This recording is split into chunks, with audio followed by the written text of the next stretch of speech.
তাড়াতাড়ি চালাও। এই তো শোনা যাচ্ছি। ওরে বাবা, বেরি। হ্যাঁ, তুমি এটা কি খাচ্ছ? এটা হলো রেড বেরি ক্যান্ডি, এটা খেতে দারুণ টেস্টি।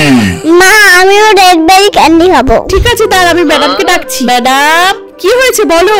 দেখুন না, মিনা রেড বেরি ক্যান্ডি খেতে চাইছে। ও ঠিক আছে, দাঁড়া, আমি ওকে বানিয়ে দিচ্ছি। মিনা চলো, তুমি আমার রান্নাঘরে চলো। যাও, এতে করে আমার ঘরে চলে যাও। কি মজা! তুমি এখনো ক্যান্ডি বানাওনি? হ্যাঁ, বানাবো তো সোনা, আগে দেখে নি কিভাবে বানাতে হয়। ও, ফোন দেখে শিখছো? তাহলে আমি বানিয়ে ফেলি। হ্যাঁ, কি মিনা কোথায় গেল? না মিনা, ফ্রিজে ঢুকিস না, ফ্রিজ খুব ঠান্ডা। দেখেছো কাণ্ড, যেটা বারণ করবো সেটাই করবে। এনো রেড বেরি। এবার আমরা ক্যান্ডিটা বানাই। চলো। এই দেখ, আগে বেরিগুলোকে কাঠির ভিতরে ঢুকিয়ে দিতে হবে। নে, এটা তুই ঢোকা। কি শক্ত। চল, এবার আমরা চিনিগুলোকে গরম করে গালিয়ে ফেলি। বা এই তো গলে গেছে। এবার বেরিগুলোকে চিনির ভেতর ডুবিয়ে নি। এই দেখ, রেড বেরি ক্যান্ডি রেডি।